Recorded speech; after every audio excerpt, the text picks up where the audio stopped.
the sun never shined on a cause of greater worth. 'Tis not the affair of a city, a country, a province, or a kingdom, but of a continent. In the summer of 1776, America stood at a turning point. After a humiliating defeat on Long Island, George Washington had staged an overnight escape to Manhattan, ferrying some 9,500 troops across the water while the British slept. Now, the British and American armies faced each other across the East River. What had begun as a colonial rebellion barely a year before had escalated into a war for independence. It was a war few believed the Americans could win. The British Empire had just beaten France for world domination, and here were these colonists, 3 million of them, attempting to take on this powerful nation of 3 times its size, with a great navy and a great military force. It just seemed that the odds were all with the British. We had no money. We had no munitions factories. We had 13 separate states that thought of themselves really as independent sovereign entities and had not a very good record of cooperation. More importantly, a good percentage of the people in this country opposed the revolution, didn't care what happened, didn't care who ruled them. The troops often lacked enough gunpowder, enough shot, lacked boots, lacked proper uniforms, lacked food, lacked blankets, lacked medicine. In effect, everything you need to equip an army at this time. What the Americans had was the fact that, to begin with, they were fighting on their own land. They knew their land. They were fighting a defensive war. We were fighting for something. We had much more to win, much more to lose. As long as you had enough Americans who still wanted independence and were willing to keep on fighting for it, you could win that war. Not by winning it, but by simply tiring the English out. All the Americans had to do was not lose. While brandishing all its military might at the Americans, Britain extended an offer for peace. The Americans rejected Britain's offer of peace. Instead, Washington decided to retreat. I think he understood that if the British captured the commander-in-chief of the American military forces in the first set to, that would be the end of the revolution. So he knew he had to get out of there, actually. The most important thing, and Washington would say this later on, the most important thing was for there to be no major battle in which the generals of the American army were captured. By not actually losing a major battle with the British, the Americans, in some sense, had already won a strategic victory. But the Revolutionary War was also a civil war, and when some Americans won, there were other Americans who lost.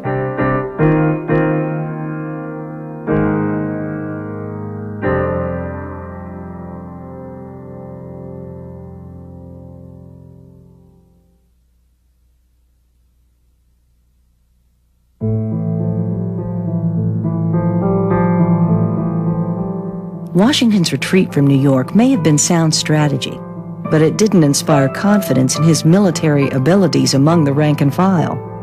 To boost morale, a more tangible victory was required. Washington had been kicked out of Long Island, then kicked out of Manhattan with the Continental Army, had come across the Hudson River, had then retreated down through New Jersey. He had then taken his army across the Delaware River. At this moment, General Howe decided, because winter was coming on, and because you normally don't fight in winter, and because Howe also understood that most of the enlistments in Washington's army were due to run out on January 1st, that he felt basically the Americans have lost, and by the time that spring comes along, Washington's army would have evaporated, and the Americans will be willing to discuss coming back into the empire. Howe might well have been right if it were not for Washington and the toughness of his men. Washington was a fighter. His instincts were to fight.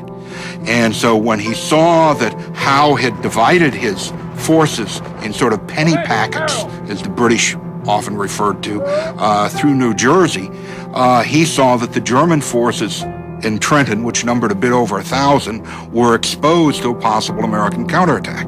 And so he takes his army back across the Delaware River on the night of Christmas, surprises and defeats the Germans, captures about 900 of them. The rest fled into the woods, captured large amounts of supplies, and it boosts the spirits of the American army. Most of the men indeed then decided to re-enlist. White soldiers were not the only ones whose hopes were raised by the victories in New Jersey. There were also black patriots involved from the beginning of the Revolution. And when Washington crossed the Delaware to attack Trenton, Prince Whipple, the bodyguard of Washington's aide, was by his side. I think African Americans saw the war as an opportunity to seize freedom. Now, in the New England colonies, of course, there were already many free African Americans, and they fought in some of the early battles.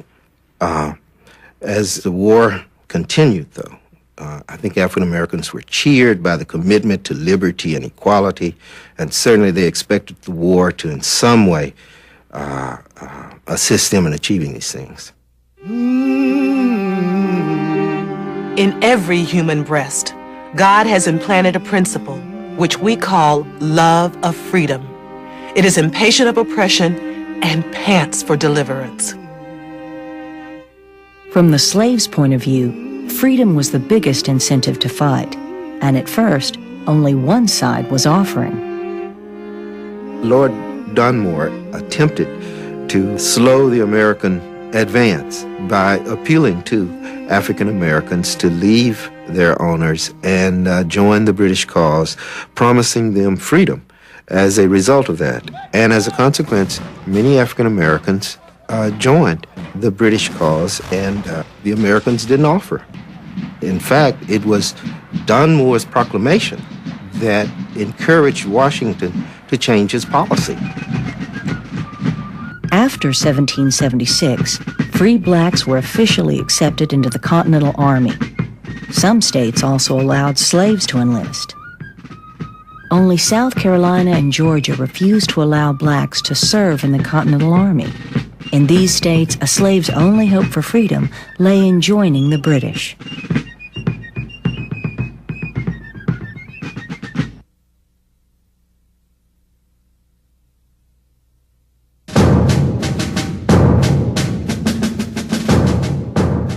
On August 6, 1777, one of the bloodiest battles of the Revolution took place at Oriskany, New York. A rebel militia marching toward Fort Stanwix was ambushed by a large contingent of Indians and Loyalists. British forces consisted of a number of Tory allies, as well as many Indian allies, many of whom were Senecas. Fighting with the Americans were their allies, the Oneida Indians. The Americans, on a very hot morning, marched incautiously through this deep ravine into an ambush, and in the opening battle, between 150 and perhaps 500 of them were cut down. The two sides fought ferociously, and at the end of the day, the battle was a draw. There was certainly no gain for either side, and in the long run, the British came off with a considerable loss in this sense. The Indians felt that they had been forced to assume an unfair brunt of the fighting. And in the native way of fighting, they had no patience for standing up and blasting each other in mass squares.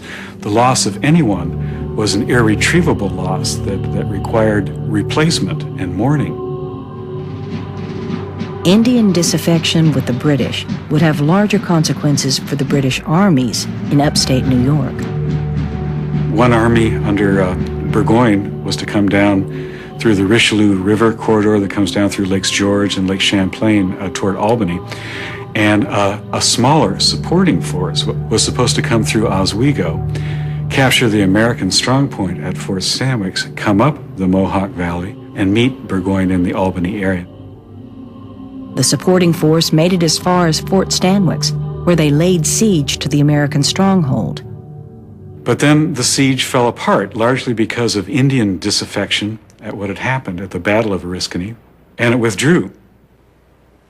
Burgoyne had expected that help to come and meet him, and it never came, resulting in a British defeat which was decisive for the outcome of the war. In October of 1777, Major General John Burgoyne surrendered 5,000 troops with all of their arms and equipment at Saratoga. It was a crucial turning point in the war. Our victory over Burgoyne makes the French decide that they will actively come into the war on our side. And it totally changes the strategic equation for the British. What before had been, in effect, a family argument, what before had been a colonial war, in effect now becomes a world war.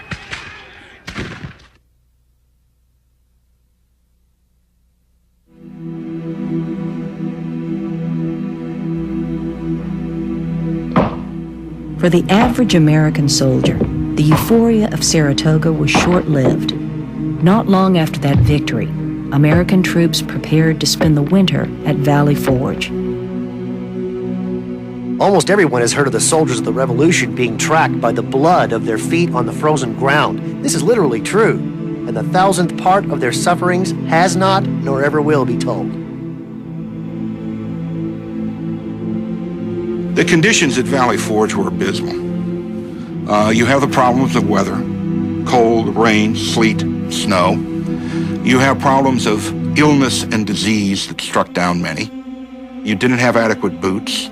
Many of the men were barefoot. On top of that, you have a lack of food.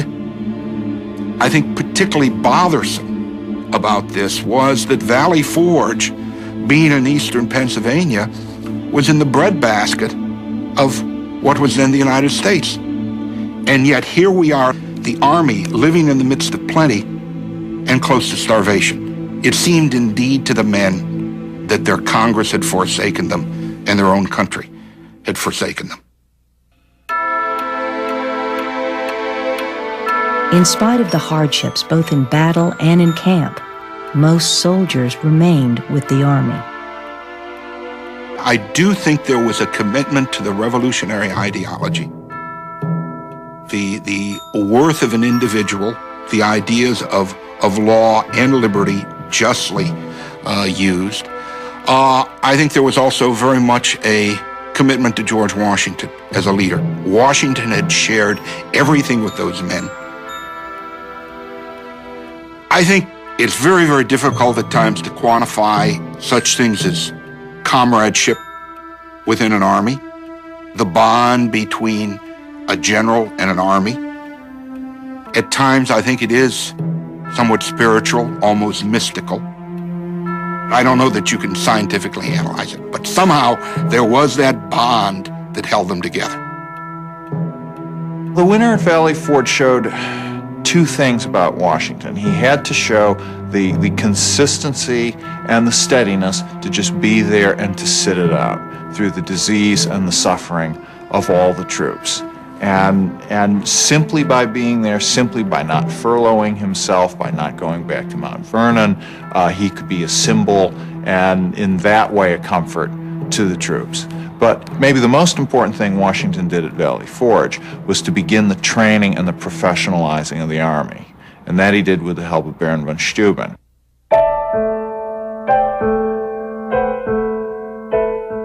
Von Steuben was not really a baron, but he was an officer in the Prussian army, one of the best forces in Europe at the time. At this point, the American Army really did not have a set manual of arms or drill instruction. The English had theirs, the French had theirs, the Germans had theirs, and we had not settled on one at this point. What he did was to dumb it down for the Americans. Simplify that manual of arms and then drill the Americans on it over and over and over and over again. Adding to that, von Steuben had an infinite supply of German and English curse words. which he used with great alacrity, often in the same sentence. Although the troops, in the words of one soldier, had not a scrap of anything but their ragged shirt flaps to cover their nakedness, von Steuben's drills helped keep their minds off of their misery. And in March of 1778, they were cheered by the news that a treaty of alliance had been signed with France. The long winter was nearly over, and soon the war would begin again. You could see that as they came out of Valley Forge, then in the spring of 1778, and Washington's men meet the British, meet Clint at Monmouth Courthouse in late June of 1778. Clearly, von Steuben's efforts had paid off. And clearly, this army now was becoming an army that could take on the best of the British units and stand toe-to-toe with them.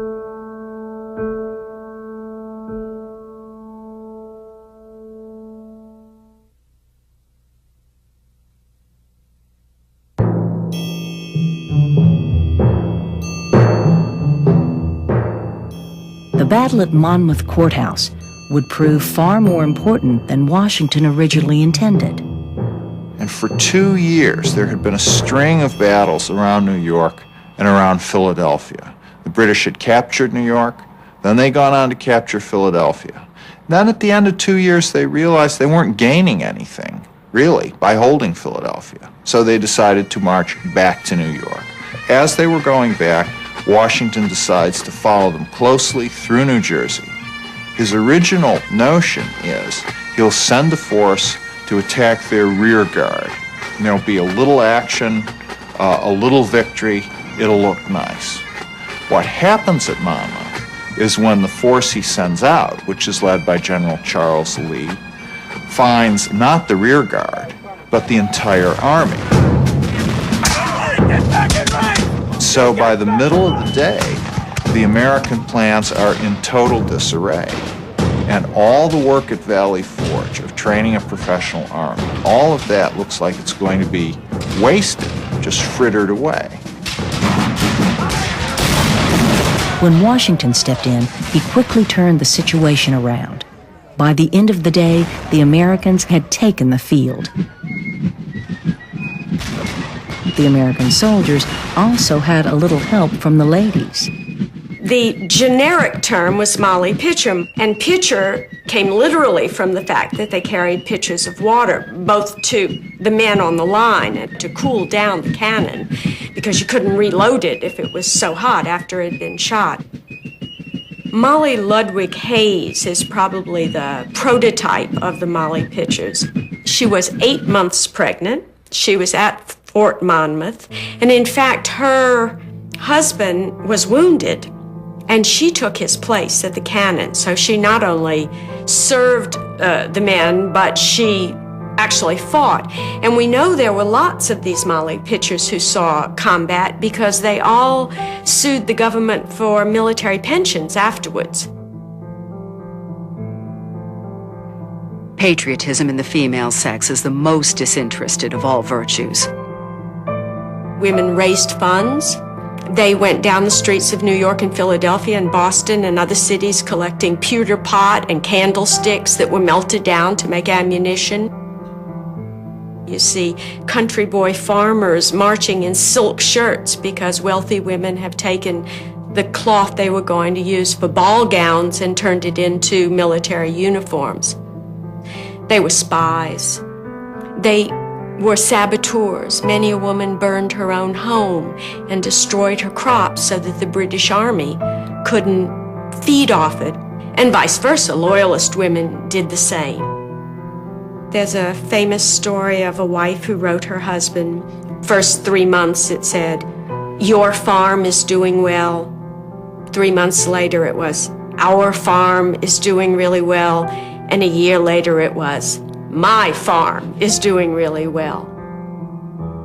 After the battle at Monmouth Courthouse, the American Revolution would have its female heroine, and the British would have a new appreciation for the Continental Army. It was like the British suddenly realized they're as good as we are. This is a new situation. And what the British do for the remainder of the war in the North, they stay in New York. They never face Washington in a major engagement again. They change their strategy, they shift to the South. After Monmouth, the war in the North is effectively over.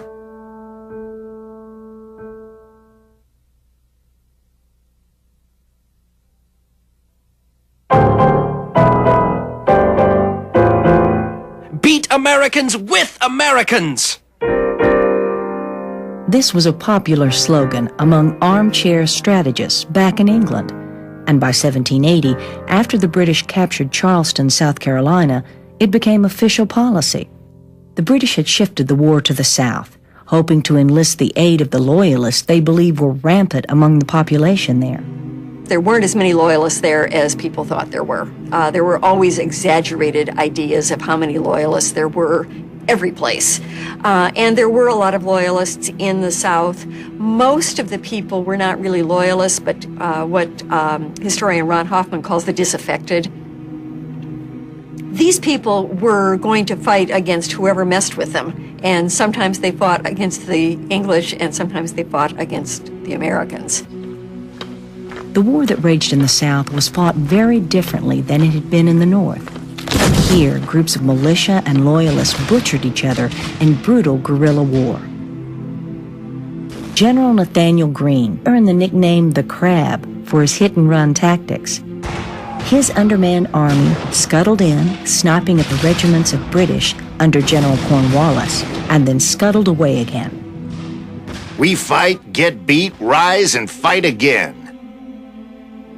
Cornwallis won battles, but he was not winning the war. By August of 1781, he had moved his army north to Yorktown, Virginia, where he planned to wait for supplies and reinforcements. Instead, he found himself surrounded on land by American and French troops and blockaded at sea by the French Navy. Cornwallis held out for 3 weeks, but his situation was hopeless.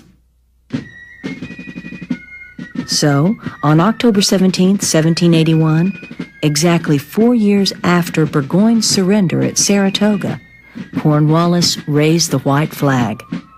2 days later, a document was signed by generals on both sides, formalizing the Yorktown surrender.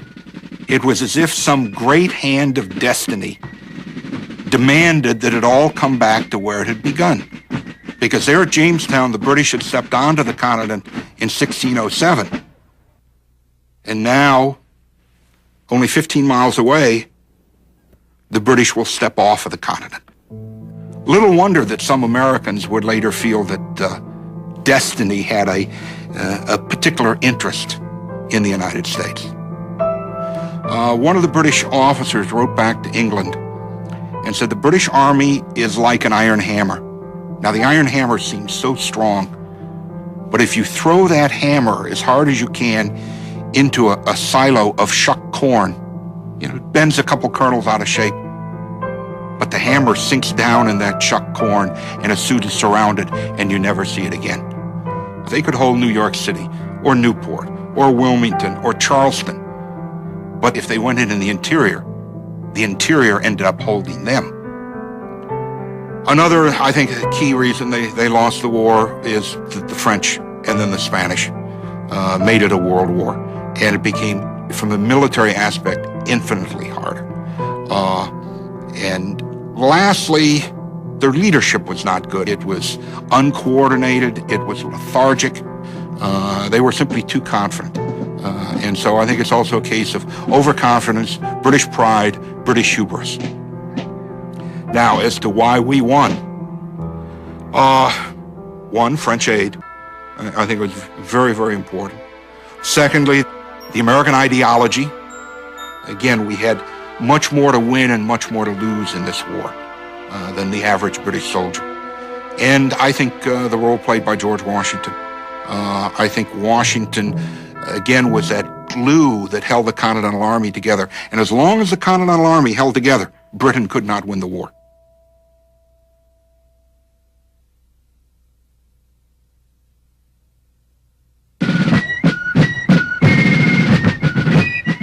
The American war is over. But this is far from the case with the American Revolution. On the contrary, nothing but the first act of the great drama is at a close. I always think of the Loyalists as the true losers in the American Revolution. The English lost, yeah, but as soon as they lost, they could go home and forget about it. The Patriots, of course, won. The Loyalists gave up everything in a losing cause. From their standpoint, it was a world turned upside down, and many of them never really understood what happened to them.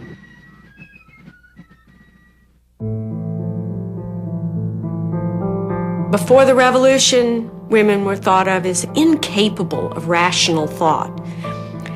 Not just the Revolution, but Enlightenment theory as well, led to a notion that not only were women capable of rational thought, but were morally superior to men.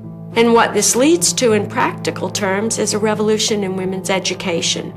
And we all know what happens when you get educated. As a part of the American creed, a commitment to the ideas of equality and liberty became a part of the way that Americans thought about things in their politics and political life and so on. One effect of this emphasis on liberty and equality was that throughout the North, in one way or another, efforts were made to end the institution of slavery. In the short term, it's a disaster for American Indians.